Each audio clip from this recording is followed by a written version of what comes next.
Shalom shalom, turabasuhuje inshuti bavandimwe aho muherereye ku migabane itandukanye y'isi, abatuye Amerika, Australia, Canada, Europe, mwese turabasuhuje. Amahoro y'Umwami Yesu Kristo akomeze abane namwe. Twongeye gusuhuza abakozi bacu badahwema kudukurikirana umunsi ku wundi, ndetse turabashimira kuko mwabashije kudukorera subscribe, mwakoze ikintu gikomeye cyane. Imana mu ijuru ibaho umugisha, ndetse dushishikariza n'abariya batarabasha kwikanda kuko babasha kudukandiraho, bizazatubera umugisha mwinshi cyane. Rero twongeye kandi twagarutse muri studio zacu za Karingi TV1, kibisanzwe amazina ni Nkurunziza John, korera kino kinyamakuru. Rero ndabashishikariza kuzakomeza kudukurikirana kuko ahangaha hazaca ibintu byiza bitandukanye kandi bizabasha kutugirira umumaro.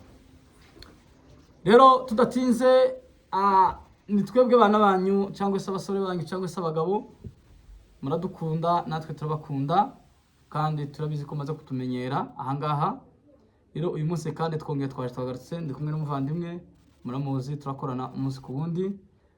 Reka musuhuze muhayambu, ndetse namwe abasuhuza abahayambu, adahwema nawe kubibwira, ababwira amazina ye, ababwira ndetse n'ikinyamakuru akorera. Rero murakoze cyane, turabakunda. Shalom shalom, karibu mwene data muri studio zacu za Karingi TV1. Urakoze cyane nshuti muvandimwe kongera kandi kudutumira muri studio zanyu. Turabashimiye rwose, Imana ibahe umugisha. Yego Dutasha inshuti n'abavandimwe batuye hirya no hino ku migabane itandukanye y'isi, aho bukeye abo bwije, tubahaye yambu. Mwami Yesu akomeza abagire neza. Tukomeza no gushimira abagenda badukurikirana ku biganiro byacu bitandukanye. Muradushigikira rwose, turabibona, comment zanyu tugenda tuzibona, like zanyu, sharing. Uburyo ibiganiro byacu bigenda bizamuka umunsi ku wundi nuko tubafite. Rero turabashimiye cyane, Imana ikomeza ibahe umugisha. Uyu munsi twongeye kandi kugaruka kuko twagiye tubabwira kenshi ko tuzogenda tubazanira ibintu byiza bitandukanye. Nkorera ku kinyamakuru 5MSL Karingi TV, aho niho muzoza mudusanga, muza muhanyarukira, mukomeze muharunguruke kuko hariho ibintu byiza bigenda bifasha imitima y'abantu. Rero tubahaye kaze mu kiganiro cyacu cy'uno munsi wa none kugira ngo muze kubana natwe. Ibyo tuza kuganira birabagirira akamaro. Kuri ubwo rero reka muvandimwe akomeze n'ijambo. Sawa, urakoze mwene data Musengo, kandi turashima Imana yuko twongeye kandi kubonana. Imana mu ijuru ibahe umugisha. Abarwaye tubahaye pole mu mwihangane, niko ibihe byayimera, ndetse dutangana pole ku bantu babuze ababo, bakomeze nabo bihangane muri uyu mubiri, niko biza bigenda. Ibyo zivuga ngo imbuto ngo iyo yeze ngo izisarurwa. Rero twongeye kandi turagarutse ahangaha. Uyu munsi turaza kuganira ku bintu bitari bike kandi bitari byinshi cyane. Ese bitari bike cyangwa bitari byinshi cyane? Bisobanura bitari bike, bitari byinshi cyane, cyangwa turagana ku bintu bitari byinshi kandi bitari bike. Voilà. Ikinyamurenge kiratunaniye pe. Abantu b'abasaza bangana gutya. Bavandimwe, uyu munsi wa none tubafite ka topic keza cyane kabafasha. Twebwe tuganira hejuru y'ibintu z'umuco w'iyobokamana. Buriya muco n'iyobokamana birajana. Iyo udafite umuco mwiza, buriya n'ubukristo ntabwo ubufite. Iyo ufite umuco mwiza kugira ngo ugire ubukristo biroroha cyane. Rero mwene data Musengo, uyu munsi niwe tugiye kuganira twembi hano muri studio zacu. Ikiganiro kizaca no kuri channel yiwe, muzagikurikirana. Igihe muzaza mutubona twembi, muzaza mumenye ko ibiganiro bizaciye ku macana yombi. Muzaza mukubitira amaso iri wiwe, mukubitire n'amaso hani wanje, murebe ibintu kuntu byifashe. Kandi twizera ko bizakomeza kubagira akamaro. Uyu munsi turaza kwibanda hejuru y'ingo, turakora ku ngo. Twabwiye ko tuzabavugira ku ngo nyinshi, kuko ikintu cyose gifite ikintu cyose kidafite fondation nziza kigira risk mu buzima. ariko yewe ari igitabo ndazi gusoma hano tuza kuganira mu gitabo c'imigani ni igitabo c'imigani ni ibice 31 n'umurongo wa 28. Ahangaha hajanye n'ijambo ry'urugo cyangwa se ry'umugore, umugore w'umutima mwiza uko abameze. Icambere ngo umugore w'umutima mwiza tuza gukomeza n'ibiganiro byacu ngo abana be ngo barahaguruka ngo bakamwita ngo umunyamugisha. Ni ukuvuga ngo umugore mwiza icambere abana be bazamwita ngo ni umunyamugisha, ariko umugore mubi si umugisha ku bana be. Ngo ndetse n'umugabo we ngo aramushima akavuga ati ngo abagore benshi ngo bagenza neza, ngo ariko wowe urabarusha bose. Ngo abagore benshi ngo bagenza neza, ngo ariko wowe ngo urabarusha bose. Iyo barabarusha bose. Iryo ni ijambo umugabo azabwira umugore wiwe, umugore w'umutima mwiza. Uno muto w'amakabisa wa Bibiliya. Muto wowe ubwira umugore wiwe. Barenze kabisa. Hari umuntu wigeze kwandika kuri status abwira umugore wiwe iryo jambo. Umugore ngo yari afite amanyanga ngo yamagenda arashira ya manyanga yose ngo kubera ijambo ryiza yaramubwiye. Naho wamfurero wavuze ngo ngo yakoze amakosa umugore we ngo arangize ngo aramubwira ngo aramureba ngo aramwitegereza. Araza aramubwira ngo nta kindi bagutoraho gusiza ubwiza gusa. Ayo yamututse neza. Icyo ari cyo gitutsi cyemewe. Abagore bose ni beza, ariko cyane wewe wa mugore w'umutima mwiza Bibiliya ni urabarusha. Aya magambo sa yacu ntabwo ari filozofi yacu, ntabwo ari amarangamutima, ahubwo ni Bibiliya avuga. Hakongera akavuga ngo ubutoni burashukana. Ubutoni burashukana ngo kandi ngo uburanga bwiza ngo ni ubusa. Ariko umugore wubaho Uwiteka ngo niwe uzashimwa. Wumvishije? Ubutoni burashukana. Ubutoni. Tufite biri jambo ry'Imana aho ngaho. Reka dusome muri biri jambo ry'Imana niryo rizabisobanura neza. Ariko ijambo yeme umugore noneho uryumva akazoricaho. Imigani 31 no kuri 28 ugera kuri 30. Gera kuri 30. Reka dusome 30. Ubutoni ni igikundiro. Ubutoni ni igikundiro. Harabangu igikundiro kirashukana. Ngo buranga bugashira. Ngo nyamara umugore wubaha uhoraho niwe ukwiriye kuratwa. Ubwo no kuvuga ngo igikundiro kiza gishukana. Icyo bishatse kuvuga no kuvuga ngo ibi byose bavuze ubutoni ikundiro ibi byose ni ibintu bishuka umuntu akibwira ko wenda ari we mwiza kuruta abandi bose. Ariko rero birisho yavuze bire yavuze ngo uwubaha Imana uwo nguwo uwo niwe munyamugisha kandi niwe mugore mwiza Imana ishaka. Kandi Bibiliya zivuga ngo muri kino gitabo c'imigani ibice 30 n'umurongo wa 10. Uyu munsi turaza kwibanda kuri Bibiliya. Kiranga umugore w'intwari. Reka tubanze dusome biri ijambo ry'Imana. Ngo umugore w'intwari ngo yobonwa nande koko rero ngo arusha agaciro ngo amasaro y'agahebuzo. Ngo umugabo we ngo ahora ngo amufitiye icyizere ngo ntapfusha ubusa akungahaza urugo. Ubishije ntapfusha ubusa ngo ndetse akungahaza urugo. Ni ukuvuga ngo kandi umugabo we ngo ntaza aca inyuma y'umugabo uwo mugore. Umugore umeze gute? Umugore w'umutima mwiza. Umugore w'umutima mwiza, umugore dushima twese. Uriya mugore ufite umutima wo kubaka urugo. Ikintu ca mbere ngo ntaza aca umugabo inyuma. ahubwo ngo amugirira neza ngo mu mibereho yiwe yose. Amugirira neza mu mibereho yiwe yose. Abagore bazabagira neza abagabo babo kugira ngo bakomeze babane amahoro. Kandi ikindi congeyeho, izi ni ingingo wakurikiza kugira ngo uzabashe kubaka urugo neza. Icambere tugomba guca umugabo wawe inyuma. Icya kabiri ugomba kwizerana. Icya kabiri ugomba kwizera umugabo wawe nawe akakwizera. Ariko nararebye 90% abagore nibo bazasenya ingo. Kubera iki? Impamvu ni iki? Umugore iyo umugabo amukoreye amakosa azababarira ariko akabika ikosa mu mutima.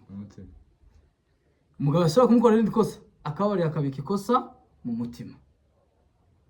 Noneho bizagera iriya umugabo yasubira gukora ikosa zo kumusaba imbabazi akavuga ngo ibintu byabaye too much. Kurumva? No kugira ngo mubabarire bikaba ikibazo. Ariko umugabo iwe iyo umugore akoreye umugabo ikosa umugabo arahanagura. Oya nukuvuga ngo abagore umugore n'umugabo nukuvuga ngo babaye mu buzima butizerana.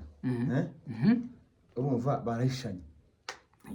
Nico cyane usanga umugore ahagenda bikabika ibyo umugabo yamukoreye.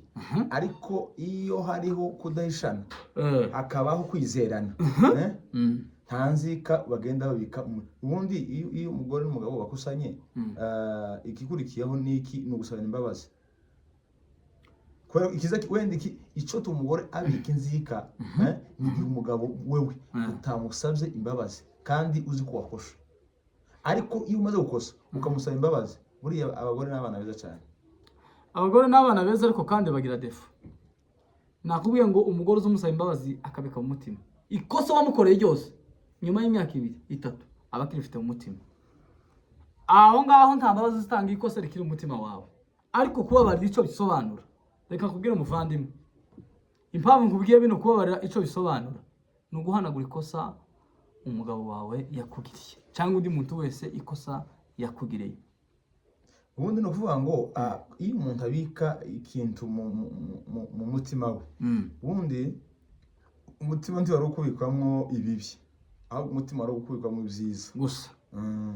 Kandi cyo twababwira mureke kubika ibibi mu mitima kubera kuko ko turaja mu ijuru turaba Kristo ni wacu ino mwisi si wacu turaba Kristo kabisa. Nimba twarakijijwe tukamenya ko Yesu ari umwami n'umukiza kubera iki tubika inzi mu mitima. Uretse no kuvuga ngo n'ingo zacu n'abandi mutavuka n'abandi bose abo bose mwogirana tugomba guca bugufi tugasabana imbabazi kugira ngo tubane n'abantu bose amahoro. Ubundi kubana abantu bose amahoro ni ukudagira icyo upfa na mugenzi wawe. Izi ni pointi tuwe tuganiraho zo hejuru yo kubaka ingo. Kubera iyo umuntu adafite urugo rwiza ariko gatwenga basubira inyuma. Habari ikintu uze mu buzima bwawe. Hari umuntu wambwiye ngo ahantu baricaye baba badutegera twembi. Kandi ngibugande. Ngo abahungu mwari mubazi kera ngo none ngo dore kuntu bahindutse babaye abagabo. Babahungu bari ibihomora bari ibirara. Sinzi umurindo ngo waratuzi kera siko tukiri utwarahindutse.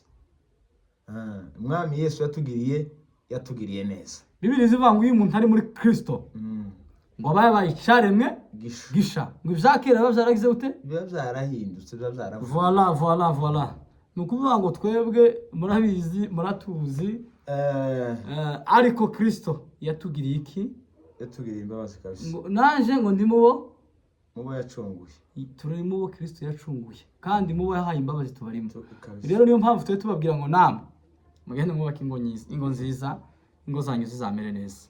Turabashimiye cyane iyo pointi Imana igende iyabafasheho. Turabizi kuko buriya bazavuga ngo ntazibana zidakoza n'iki zidakomana amahembe.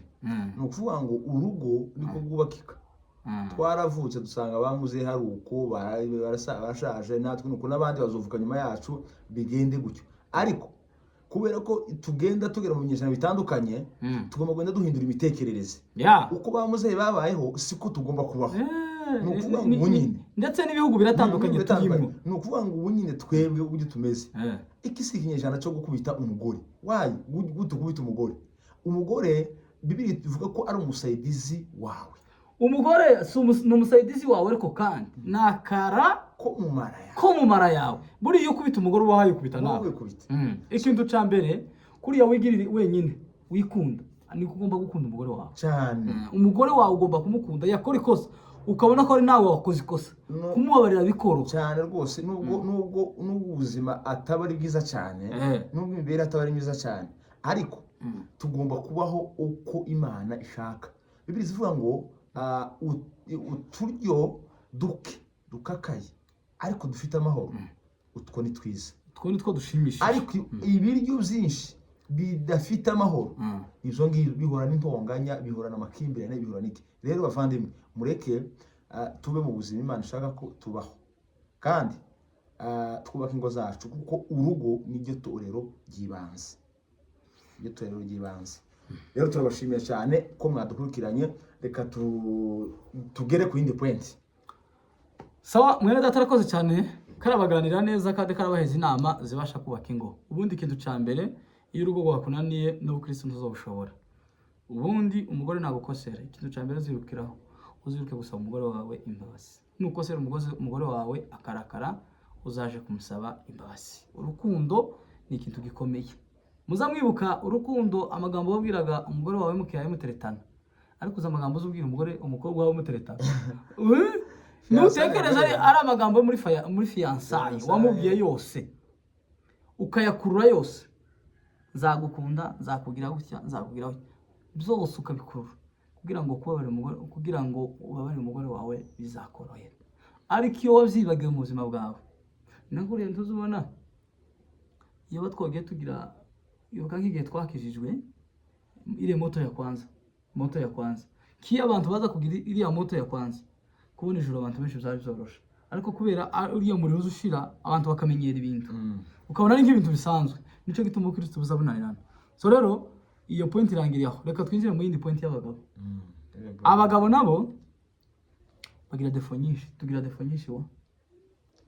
Hari abagabo batazaheza abagore babagacira. Iyo point niyo tugiye kuganiraho. Iyi ngiyo tugiye kuganiraho, kandi gatwe turi abagabo, tubanze twivugeho. Uko bazavuga ngo uja kubarara banza aribanze. No kuvuga ngo natwe buriya hari amakosa menshi tuba dufite, andi hari amakosa menshi dukora. Ariko buriya kugira ngo uneshe cyangwa ugere kuco ushaka kugeraho, nuko wenyine ugomba kubanza kwihana. Wewe nyine ukabanza ukihana, ukabanza ukitunganya. Warangiza kwitunganya ukabona gutunganya abandi. Inacho gituma Bibiri zivuga amagambo menshi meza kandi y'ubwenge. Muri anti bagutora ku muyobozi wenda w'itorero, urugo rwawe rwarakunaniye. Ntibishoboka. Kandi bagutora ku muyobozi w'umuryango, urugo rwarakunaniye. Ni ukuvuga ngo wa mugabo we ufite umugore nazo bakora amakosa, ikintu cya mbere uzoza wibandaho, uzoza umusaba imbabazi kugira ngo ubashe kugira ute gukomeza kubungabunga umutekano w'urugo rwawe. Nureka gusaba umugore wawe imbabazi, ejo n'ejo bundi tuzobasanga muri hano hanze amashati mwayafemanye. Hari abagabo bagira ibikabyo akamayikakaza ngo ntasaba umugore imbabazi ngo ubugabo birashira. Izo nizo umuntu utarakizwa. Ibyo nizo umuntu utarakizwa wakijijwe. Gukosa ni ikintu gisanzwe, turi mu isi y'amakosa. Twambaye umubiri. Ariko kandi gusaba imbabazi ico ni igikorwa c'abakristo, cy'abantu bamenye Imana. Kandi uri umutima w'imbabazi urenza ibindi byose abantu batekereza. Iyo ubaye mu buzima usaba imbabazi, ubwo aba ari ubuzima bwiza bwo guca bugufi Imana yishimira. Uvuga ngo icyo ukora cyose ukegura umutima wo gusaba imbabazi, uri mu ijuru kabisa, kubera ko umutima wawe nta kintu gushinja. Ni naco gituma Yesu Kristo yatubabarira ibyaha byacu. Buriya kiyataza kutugira umutima wo kutubabarira tituzi iyo tuba turi biriya bivuga ngo twari kure n'amasezerano ntabwo twari dufite Imana rurema ariko twigijwe hino n'urukundo rwa Kristo kubera yaradukunze kandi iyo wakunze umuntu kumuheza imbabazi ni ikintu cyoroshe ariko iyo utarakunda kuvuga ngo udatanga imbabazi nawe ni ikintu kiza kikorohera nta ufite umutima w'imbabazi rero ese tukiri aho ngaho tutandukanyije ngo tuvuze hejuru y'umuco wacu kinyamurenge n'uwo Kristo two bitandukanya gute kubera ko hari ibintu byinshi twagiye tubona tukibarugura iwacu tugere no mu mujyi ibintu birahinduka yego sinzi sinamenye impamvu kandi natwe twavuye ruguru turi bakuru ntabwo twavuye ruguru turi abana ejo bundi turi bakuru n'ejo bundi tuvuye iwacu mu turatura hano turakamya n'amazi ku maguru ejo bundi rwo tuvuye mu Minembwe kabisa ibintu byose mu Minembwe ntacu njewe ntazi cyo mu Minembwe woramuka gusa ukagira amahimba cyangwa nkagira amahimba ariko ibyo mu Minembwe zose none umuco n'ubukristo ko keri wacu ngiye kukubaza kandi ari usubize keri wacu ngo keri wacu twororaga iwacu ruguru iwacu ayi uziko akantu twibagiye kandi azukana comment abantu banze baravuga ngo ese ngo twaje tubashakira amakuru iwacu tukababwira amakuru iwacu kuntu bimeze kahari mu Karinge tukababwira situation zihari cyangwa tuvuga ubu nyine ubundi ndi gutekereza bati se ubu nyine bejeje iki iwacu ubu tumukoze kwa mbere ni ibishanga ibigori bireze mu Minembwe mu bishanga cyangwa mu bishanga ibigori bireze mu kwa mbere iwacu ni heza nuko nari mvuze ruguru iwacu abantu bagiraga umuco hari umuco twagenderagaho kandi bari n'abakristo bari ari umuco ari ubukristo byose twarabigiraga nuvuga ngo iwacu ruguru nta mugabo woriye inyama y'ingurube nta mugabo woriye inyama y'igipfura ariko tumaze kugera mu iviri ingurube yabaye inyamacombe igipfura cyabaye inyamacombe umugabo safunwa umugabo w'isapu ino y'abasaza nizo ziba muri firigo inyama z'ingurube inyama z'ibipfura hano ingurube bazanayita byazina bazayishikiriramo pork umuntu akabenzi kugira ngo bakajyaga neza satukajyaho uzukajya ayowe satuko igitangaza nuko mwataye umuco ruguru iwacu nta mugabo urya inyama y'ingurube nta mugabo urya inyama y'igipfura none kubera twaraze mu mujyi kandi n'ubundi turacyari abakristo ariko kubera tukirya inyama z'ingurube cyangwa tukirya inyama z'igipfura kandi iwacu tutarazijyaga ni iyihe mpamvu nuko twataye umuco hano hari abagabo mperutse kubura nabo umugabo ufite isapu umunyamurenge n'inkoni agenda arya ikigori mu muhanda ikigori yakataje yatekereza nawe ivugaga ryamuzuye hano ry'ibigori ry'amashwana agenda arya mu muhanda hano mu mujyi w'i Nairobi ibaza ntabwo guhura n'umugabo w'umunyamurenge karagenda arya ikigori afite inkoni n'isapu y'abagabo yayiteze ngo karagenda arya ikigori mu muhanda yemwe tugarura umuco wa kera hari n'abandi turi mugura bagenda barya imineke tugarura umuco nubwo turi mu mahanga ariko ntidufate umuco w'abanyamahanga kurumva ni ukuvuga ngo hari abasigaye bajyana na tumuzi mutura hari abagabo benshi baza bayiga ariya amara azamera nk'ay'ingurube none biriya ubuzi uzavuye uzakorewe amara ni nk'amara y'ingurube ese ko twaherutse turi mu kiganiro cyo kuganira hejuru uko bifitanye amasano hehe na mutura ko turahuza bifitanye amasano hehe na mutura ko turahuza umuco n'abakristo ko turahuza umuco n'ubukristo kandi ubukristo bwa nibwo buri mu ngo zacu buriya reka nkubwire ikintu kimwe buriya ubukristo n'umuco biza bijana ntibigomba gusigana kuvuga ngo buriya hari ibintu hari indangagaciro z'umukristo kurumva ziriya ndangagaciro z'umukristo niwo muco niwo muco ziriya bita ngo indangagaciro z'umukristo ubundi umuco aho bigeze ubu nyine umuco usigaranye abayisilamu si igitsina gore umuco usigaranye n'abayisilamu. Turuzira myambarire y'abayisilamu niyo abakristo bakagobye kwambara kabisa. iriya abantu batazi abayisilamu, reka kino kiganiro tuzogishiraho imyambarire y'abayisilamu, uburyo baza bambara. Turangiza tugishireho n'indi myambarire ya bene wacu, turebe itandukanye. Kandi turi abakristo, ariko ibo abasilamu ntibatwemera, ariko imyambarire yabo, umuco wabo uwemerera kuri kwambara. Naho idini ryabo ryo we never know, iwo buri muntu asenga imana ye yizera, ariko kandi baturusha ni umuco wo kwambara. Ni ukuvuga ngo buriya abayisilamu baturusha ibintu byinshi. Nigeze kuja ahantu hano Nairobi, hano mu bitaro, sanga abayisilamu batetse ibiryo bujuje nk'amakamyo ngahe, bagiye gusura abarwayi mu bitaro babashira ibiryo. Ariko mu bakristo ntabwo ari gusebanya cyangwa kuvuga ibindi. Aha turi kuri kamera, jewe sindabona abakristo, ndabona wenda ushobora kuba warababonye cyangwa iki, ariko ko ndavuga jewe ibyanje nabonye. Abakristo ndabona bafata amakamyo 3 ngo bagiye gusura abarwayi, cyangwa ikamyo imwe basi cyangwa imodoka imwe ngo bagiye gusura abarwayi ngo bari mu bitaro no kubasengera. Antu bazasengera basengera cyifuzo gisanzwe, ariko nta bantu ni bake cyane. Reka ngure jewe abasomali ndabazi cyane. Abana abasomali abayisilamu uri abasilamu n'abasomali idini ryabo ni rimwe, n'abantu batandukanye ariko idini ni rimwe. Ni ukuvuga ngo abayisilamu ikintu cya mbere bagira ni urukundo.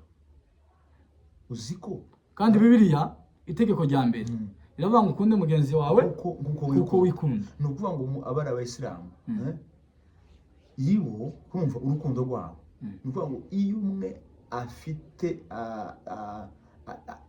yagize nyine umugisha agatunga, ni ukuvuga ngo ahita afata bene wabo agahita abagira abakozi biwe. Yarangiza kubagira abakozi biwe, bajya abana bo mwabo mu nzu ba hafi, akabagira abakozi biwe bakamukorera mu kazi kiwe. Yarangiza akabemba umushahara, akazabiza umushahara kabisa. Barangiza bakamafungura amaduka yabo, bagafungura amaduka yabo, apana kuvuga ngo ibindi bakamafungura amaduka yabo. Kira nabo bakaza bate barakize. Ariko twabakristo bavandimwe, urukundo rwagiye. Mureke dukundane na tena tuinuane. Twebwe tuba tugira ishari, icyo nico cyatunaniye. Tuba tugira ishari niyo ubonye mugenzi wawe hari ikintu atangiye, wenda Imana umugiriye neza, ukaba mugira ishari ngo runaka ngo ukera ngo yazamutse uvuze icyo kintu. Hari abantu barimo kumbwira ngo ese ngo muri mukuje kwishongereza ara kuri kamera ngo kuri ari kimwe mwamuvuga. Reka ngo kuja ngo mwagiye kuri kamera ngo niki mwamuvuga. Abandi nabati ubutumwa mwamuvuga ko buradufasha bikomeye. Twebwe ico tuvuga ni kiva ku mutima. Twebwe turababwira ibintu bizobasha kububaka. Ubundi abatuzi kera n'abatuzi ubunyine, abo ni badufitiye ubuhamya. Ariko nta soni dufite zo kubivuga kubera kuko twarakijijwe. Ubona ari we kera siwe ndi ubunyine, siwe ndiwe. Niyo mpamvu nza kukubwira ngo urukundo rw'Imana rurakenewe. Kandi buriya Imana si umuntu icyo yavuze ku buzima bwawe muvandimwe. Ntucike intege, wewe gusa komeza amasengesho, komeza wizere umwami Yesu, hari icyo azokora. Twatuze itandukanye y'umuco n'ubukristo. Mureke tuye guta umuco wacu, ahubwo umuco tuvange n'ubukristo. Indangagaciro z'ubukristo bwacu rwose. Ubushize hari umuntu nawe umugabo Safuna mu muhanda wo muri Kenya, umuhanda wo muri Kenya hano, ahagenda anyunyuza bombo firimbi, bombo ya bombo firimbi yagati umugabo Safuna kandi nkaba ndamuzi ntabwo ati umuntu ntabwo mpura nawe, tereka mukwepe nihisha ahantu nama mpagara kuri ndiduka yamatambukaho ahayinyunyuza yakataje n'izuba ryatsi. Hari ari izuba rya sasi, izuba ryari ryamwaka gutekereza umugabo niri n'izuba ryamurize gutya. Ariko bavandimwe, mureke tureke guta umuco, kandi buriya abana bacu n'abarumuna bacu nitwe bazuza bareberaho. None se niba tubona dufite izi tabia, dufite izi ngeso, iyo bazokora bimeze gute? Kandi urubyiruko rwacu dufite ubunini, dufite urubyiruko rugoye kumva, kubera ko benshi bakuriye mu mahanga, twebwe twakuriye ruguru, ntabwo twakuriye hano, twakuriye ruguru, ariko bakuriye hano kugira ngo uhindure imitekerereze yawe, cyane cyane abana bari kwiga baja mu za boarding n'abandi bigire bataha. Babyeyi, umwana azagera mu rugo mwicaze umwigishe, kubera ko hari ibintu bimwe tuzobazwa n'Imana. Imana izokotse abana naguhaye wabigishije gute, niki wabigishije, ni iyihe nzira wabahaye. Bibiliya izivuga ngo utoze umwana wawe inzira nziza akiri muto, kuko namara gukura azakomeza kuyigenderamo. Ariko rero ubu nyine ababyeyi, umwanya warabuze wo kwicara n'abana mu rugo kugira ngo wenda munakora naho gataramo cyangwa munaganire kugira ngo muturebe ko abantu tubabungabunga, abana boye kugenda kutari. Mwene data arakoze, tugira inama nziza ndetse no kudusobanurira ku bintu bimwe n'ibindi.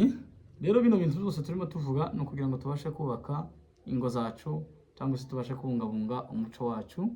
Hari abantu benshi bakora ibintu bazi bigira nkana bijanye n'umuco, umuntu bigenda gutya na gutya, ariko ejo tuzabazanira ikindi kiganiro tugiye kuzaganira hejuru y'umuco, itandukaniro ry'umuco n'ikanisa, aho bitandukaniye nuko bigomba gukorana.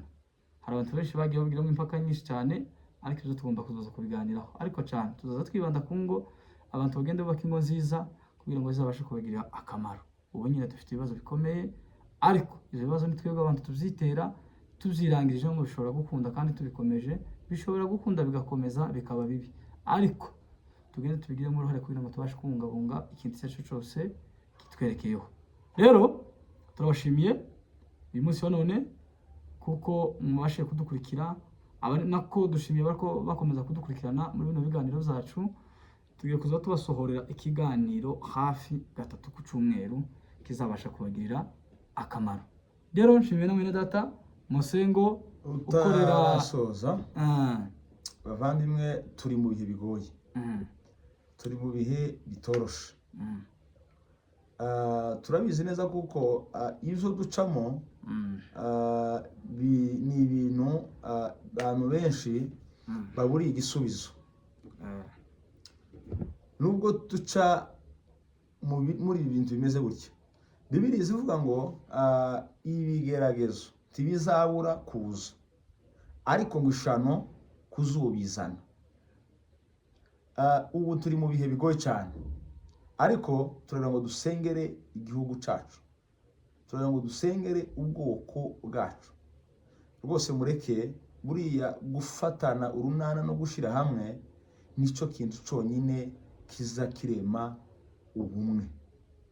Cyane cyane dusengere igihugu cyacu kugira ngo Imana wenda hari icyo Imana yokora kugira ngo tubone amahoro mu gihugu cyacu. Abantu barapfa umunsi ku wundi, ariko byose mureke tubikesha Imana, kuko Imana niyo mugenga w'ibihe. Rero aho uri hirya no hino ku isi, umutwaro wo gusengera igihugu cyacu. Murakoze cyane. Murakoze cyane, mugize neza, turabashimiye. Imana mu ijuru ibaho umugisha. Ubwo naho utaha, bye bye. Murakoze cyane. Muhezagirwe na Nyagasani abaho umugisha.